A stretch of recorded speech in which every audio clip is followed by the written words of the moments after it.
Welcome to Marathon Champions, the podcast where running legends Benji Durden, Bill Rogers, and Ron Tabb share their timeless wisdom on marathon training and inspire listeners with their wealth of experience. These champions continue to impact the running world today.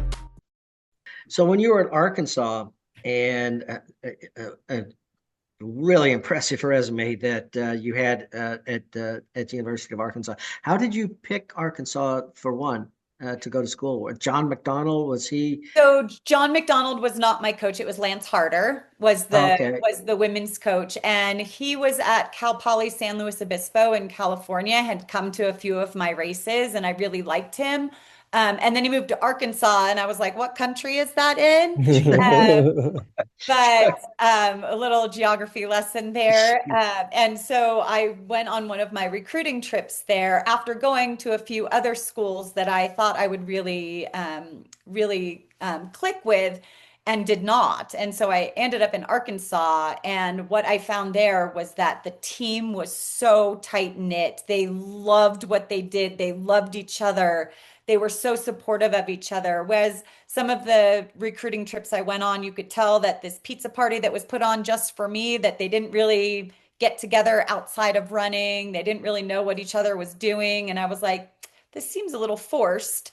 But at Arkansas, it was just like girls with their arms around each other, giving each other noogies when they walked in the door. They're gossiping about the boys and who they want to date next on the team. Don't tell Coach McDonald that. But it was just such a fun camaraderie among them, on top of the fact that they had a good English and creative writing program, which is what I wanted to get into. And building this new, I mean, obviously had so much success on the men's side with Coach John McDonald, and Lance wanting to build that up on the women's side. We had a great first recruiting class of his, and so it was really, the college has, or the state has no professional sports, so everyone is an Arkansas Razorback fan. So there was a lot of support to all the boosters and the teams. And one of the nights we were there, I went to a basketball game, and there was people camped out the night before, waiting for tickets, the general admission tickets. And I was like, this is nuts. This is bonkers that people would be spending the night outside just to get into the arena soon enough. My freshman year, the Razorback basketball team with Coach Nolan Richardson won the Final Four. So it was like the biggest street party I had ever gone to. It was a really, really fun time. I will say I was a little disappointed with my college career. I had very high pressure, high expectations of myself that I never met. But that was all put on by myself. And so I only have myself to blame. But that also got me in an injury cycle, that stress and feeling like I was falling short all the time.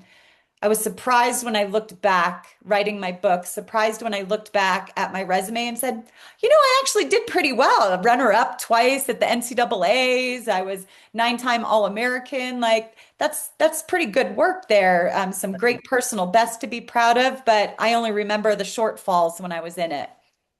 Yeah. Do you remember what your PR was when you were in high school for 5K, for cross country? I want to say that it was 17:02, but that might have been the record at Mount Sac that stood for a while before it. I'm now not even on the top 10 list there, I don't think. I want to say it was 17:02, but I might have dipped under 17 in Fresno at the state meet. I'm not sure. Yeah. I'm going to go back to my archives. And the thing is, if it was a cross country time, the accuracy of the course, Courses vary. Yeah. And so comparing times is not an easy thing to do. And in fact, what was your mile or 1600 time in high school? Oh my gosh, Ron, I have to get back to you on all of this. I don't even remember. You're asking me to go back many decades. I should have this on hand. And if my husband was here, I would just shout it out, and he would shout out his name, and he would know. My dad, if my dad was sitting in my house right now, he would also know. If I thought he could respond to a text quickly, I would be texting texting my dad What, right now. so what kind of speed did you have? I mean, what type of open 400 or 400 times were you running? Because I'm I sure was you ran. Go never ahead. really fast at the 400, and never had a lot of fast twitch, which is why I just went out hard and said, catch me if you can, right? It was just like making it an honest race from the start. And it was actually the reason I became a marathon runner. Well, I ran my first marathon in 2001 in New York City just to gain strength for the 10K. And then when it came time to choosing in 2004 whether to run the 10K or the marathon, I was like, well, I'm going to run the 10K because that's my Olympic event, but I'll run a marathon later in the season. And Coach Vigil was like, what's the point on the Olympics? And I was like, what's the point of the Olympics? I said, well, earning a medal for your country. And he said, that's right. So what does it take in the 10K to earn a medal? And I'm like, well, clearly not anything I've been doing yet. But he's like, so I'm just going to put it out there that you have to run a sub 60-second quarter in order to win an Olympic medal. And I was like, yeah, I've tried that and I can't do it. And in the marathon, if you're looking at the world rankings right now, you're fourth. Like you have the fourth fastest time in the world in the marathon. You need to get faster than one more person in order to earn a medal. And I was like, oh, that seems so doable because I'm so new at this event. And so that he steered my decision because I couldn't get that foot speed under me in order to kick with the best in the world at the 10K distance. So the marathon it was. So the 10 weeks leading up to the Olympics, how many speed sessions a week were you doing? And what did your mileage look like For the marathon or 10K? for the Marathon. marathon? For the marathon, my mileage, Coach Vigil was a high mileage coach, so I was getting up to 140 miles a week. Oh, Um, and that still included mile repeats or Ks each week. So once a week, mile repeats or Ks, we would alternate each week. It would be a medium long run on Wednesdays, which would be anywhere from 15 to 20 miles. It was then a tempo run on Saturdays, between 12 and I would say between 8 and 14-mile tempo runs. So race pace. And then Sunday would be a long run of up to 25 miles. So it was high mileage, high quality work. I think I only got two real recovery days a week. But then again, I was working up to that. I was working with Coach Vigil from summer of 1996 until 2004 when I was at the peak of my marathon career. when did you move to Monmouth? I know you and Meb both had homes up there. You still live there, yes? We still live here. We've lived in this house for 25 years. So in 2000, early 2001, we came to Mammoth Lakes. Coach Bob Larson was with Yeah. Meb and Coach Vigil was with me. And we just kind of recruited the best distance runners around the country to just bring out the best in each other. So Yeah, I beautiful. guess I think all of my successes came from the mindset of joy first, right? Like just find what it takes. I mean, it's not to say that I didn't get into stale periods where I plateaued mentally, emotionally, physically, but by prioritizing joy and what that meant to me was like exploration, right? I love nothing fills my cup more than like finding a new trailhead and exploring it or running somewhere that I haven't been, even in a running through neighborhoods I've never run through before and looking at the houses. Like I love exploring on my own 2 feet, and that just fills my running cup immediately, which is probably why I'm still at it. So I think finding your joy in the sport, like what makes you tick in the sport is really important to, you don't have to have it every day, but like revisit it so that it keeps you excited and keeps you going. We take a completely different tack here. You said you were going into English and creative writing. Don Carlong did that too, and he ended up writing quite a number of books. Have you got more writing out there in your future?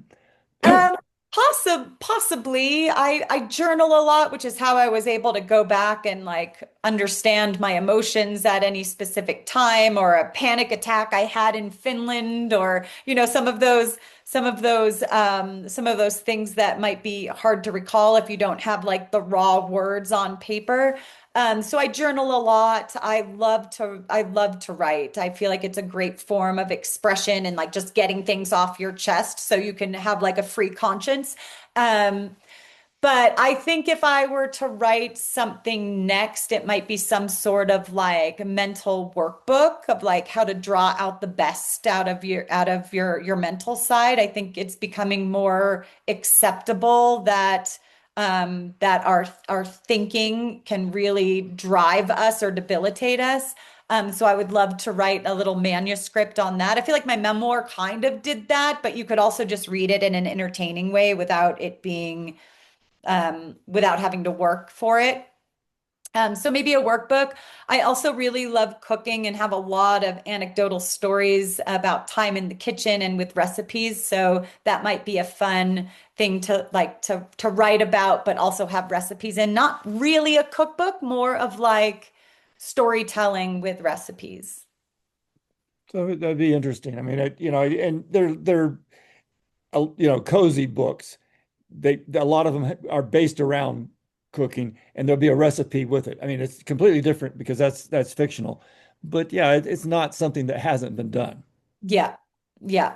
I just think women in sports could use a healthy mindset when it comes to cooking and eating. You could always put more good stories out there to have women have a healthier relationship with food.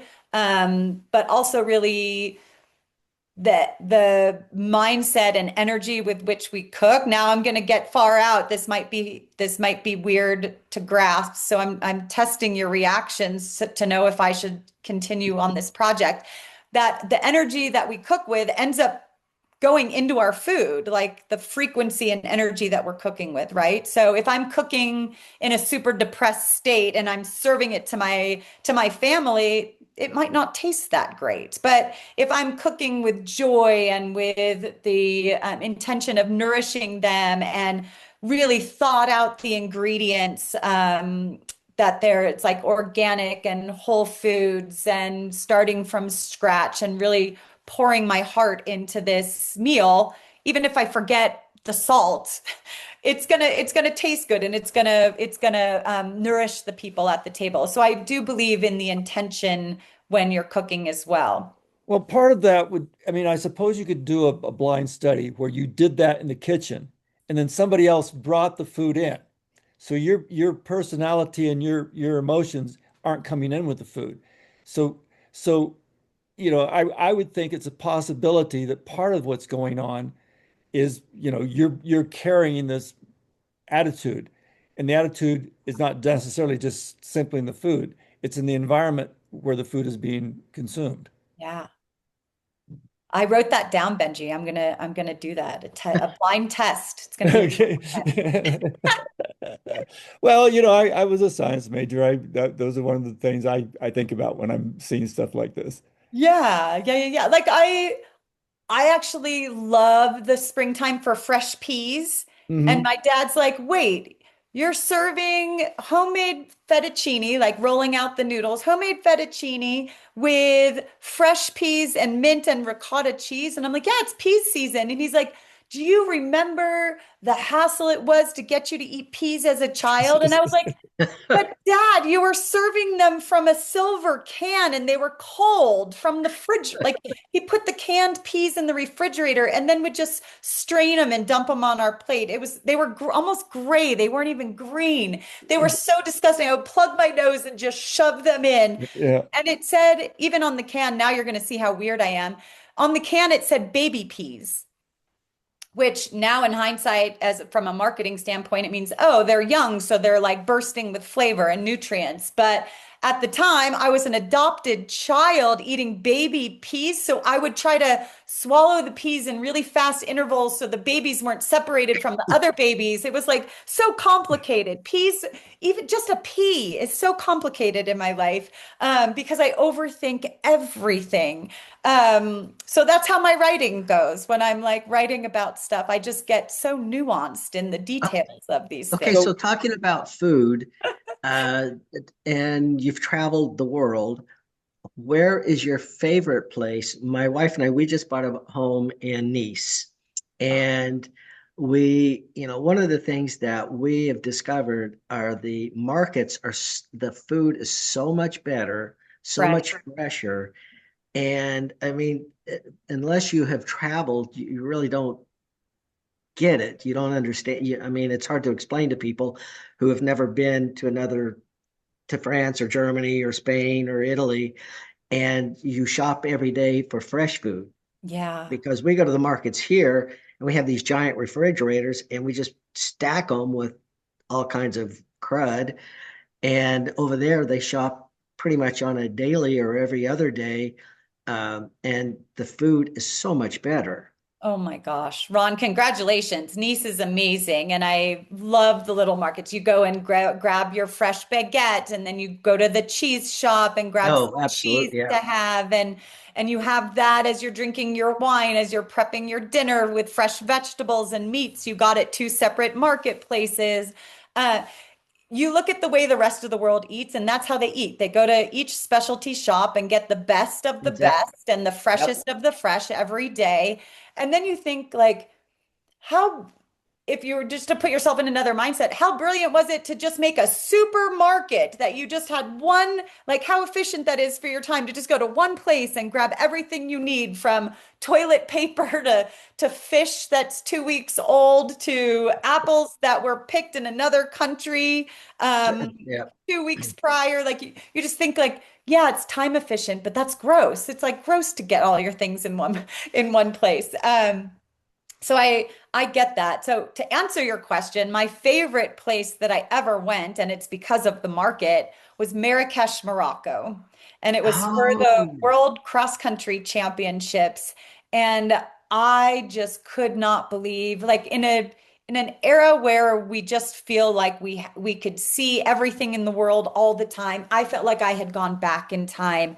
There were donkeys pulling carts of spices and stopping to barter with people. People would stop and pray in at certain times in the day, and I just thought that that was so ceremonial to just pause, no matter what you're doing, to just pause and give this prayer, bowing to Mecca. And it was just so culturally rich. And my favorite thing to do was walk that marketplace and see all the vibrant colors and smell all the rich foods and decide which stall I was going to eat lunch or dinner. And doing that, like just eating with my hands and whatever it was they were going to feed me. I didn't speak the language, so just like feed me, right? Just like give me well, whatever that's it is I should be eating. And the food was so memorable. yeah. Well, half of it is exploring and trying different cultures and experiencing different foods, and yeah, that's one of the great things about being able to travel is experiencing other cultures. So, yeah, I mean and that's something that occasionally I just wonder, how is it that by running fast I was able to do all the things I got to do? Right. And oh yeah, I mean, and some days it just doesn't seem like it's real. Absolutely. It's really remarkable that something so simple as putting one foot in front of the other, the freedom you have on a daily basis to just get out the door Mhm. and experience the world on your own 2 feet, and then that it can open these doors to travel and making a living. It's like just pinch me, pinch me, pinch me. Yeah. So yeah. what was your favorite race? Ooh. You've run a lot of races, but which one do you think would you be your favorite race? I mean, as we're talking, it's the day of the World Cross Country Championships, the World Right. Athletics Cross Country Championships. So that's like in the forefront of my mind. If you ask me on another day, it might be a different story, but I loved World Cross because each year it was a chance to show progress by moving up in the world, right? Like if I was 35th last year, could I get in the top 20? Could I get in the top 10? Could I get in the top 5? Could I podium? So that was always like a really big benchmark, aside from going to all these amazing countries around the world and competing in the slop and mud, jumping hay bales that is cross country on a world stage.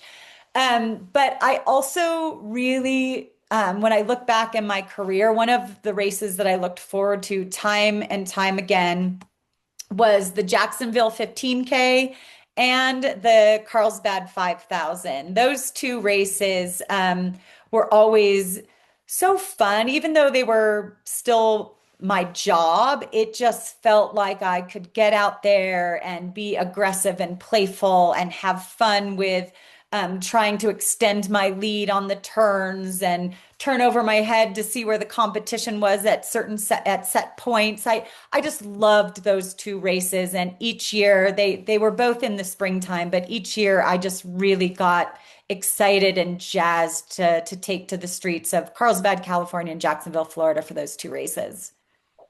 Did you ever run Jacksonville? I never did. No, Yeah, that I was was one of invited my and earlier just, good races. yeah. I ran it the first year and several times thereafter, and it was a great race. We used to finish further away from where they finish now. Um, Yeah, I never finished in the stadium, so well, that was and before oh, me. they finish in stadium now It at finishes in Jacksonville? a stadium, yeah. Okay, we used to start and finish basically in the same place down just about, I guess, before there's a first bridge you go over. We started probably a half mile from that bridge and finished about there.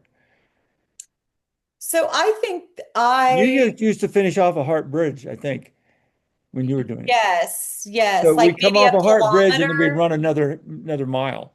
Okay, yeah, we finished like a kilometer off the bridge. Okay, so yeah, we were another 600 meters or more on down Yeah. the road, maybe even more like a kilometer. Okay, so almost a full loop. Yeah, it was a full loop. I mean, Oh, it essentially was. they Okay. they had to change the roads a little bit over the years for various reasons. The one thing I always hated about it though is we had to finish by the coffee plant, Oh, it's so and stinky. yeah, and I don't like coffee, and it kind of it almost nauseates me when the Yeah, smell is that's so strong. funny. I love coffee, and that smell was nauseating to me. Well, the one time I had a chance of winning it, Bobby Hodge and I were 1-2 going down that last little stretch, and the odor made me gag a little bit, and he got a couple steps on me, and he ended up winning it.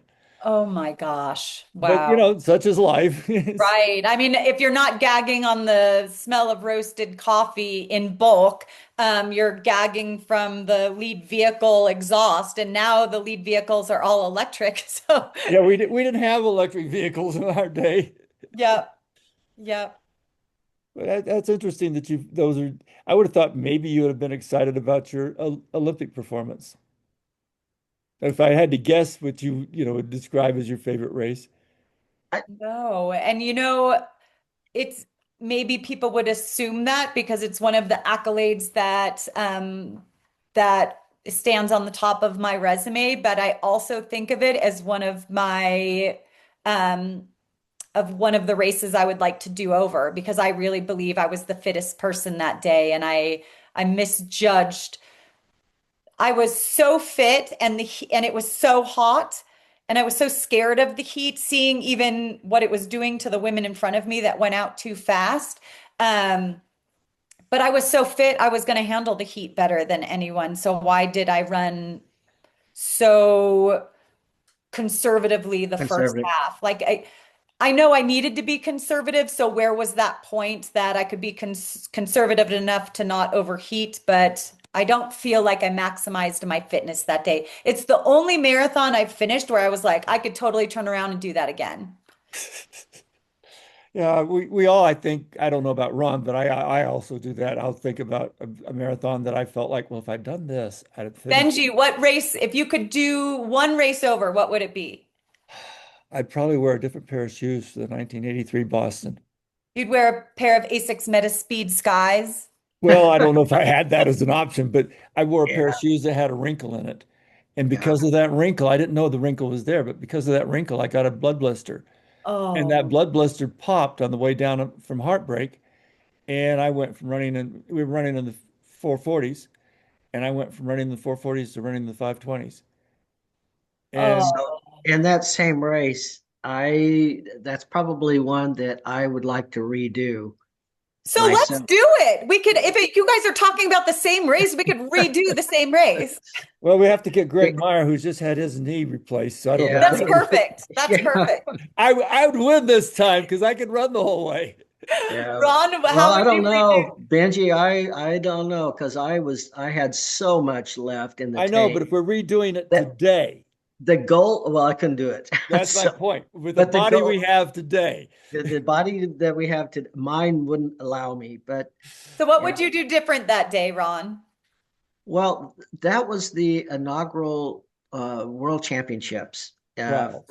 in Boston for '83, Oh. and that was the first one. And my objective, because as you know, I was married to Mary Decker, and I took a couple of year break, and you know, I lost my contract with Adidas, and so my main objective in '83 was to make that team.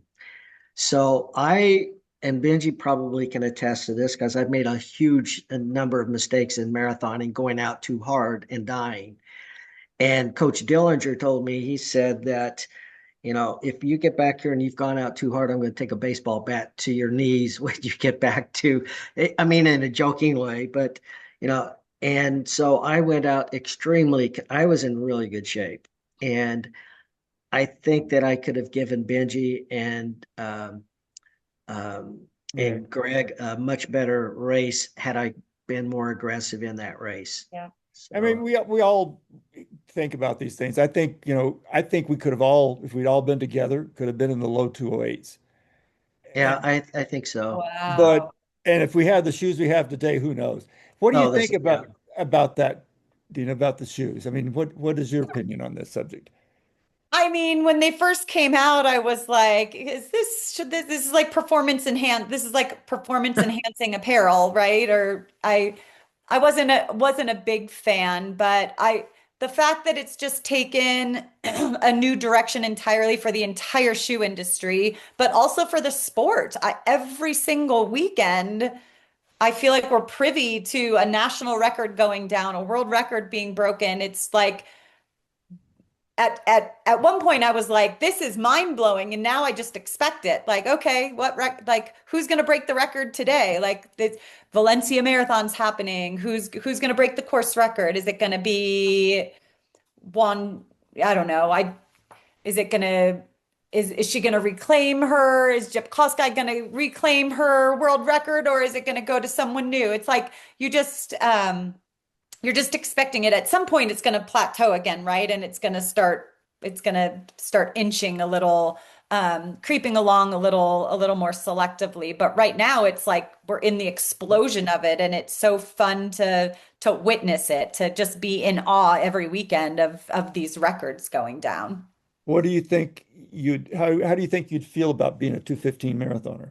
Because that's kind of what your performance improvement would have possibly been. Yeah, yeah, I definitely feel that way. And Paula too, like what would Paula Radcliffe would have run if she was a 2:15 marathon runner and the world record holder? How fast would she have run in these shoes?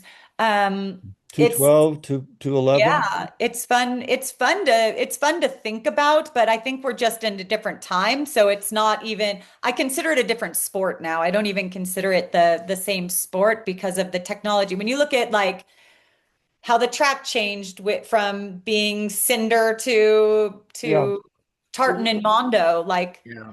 I that mean, was you look at that what was a Ryan leap. ran on a, he was the Sanders. first high schooler to run in a high school meet at sub 4, and it was a dirt track, Right. a Right. cinder So track. it's a similar time, right? Yeah, yeah. That we're in is like, okay, this is now just the sport has taken this quantum leap and it is now a different sport.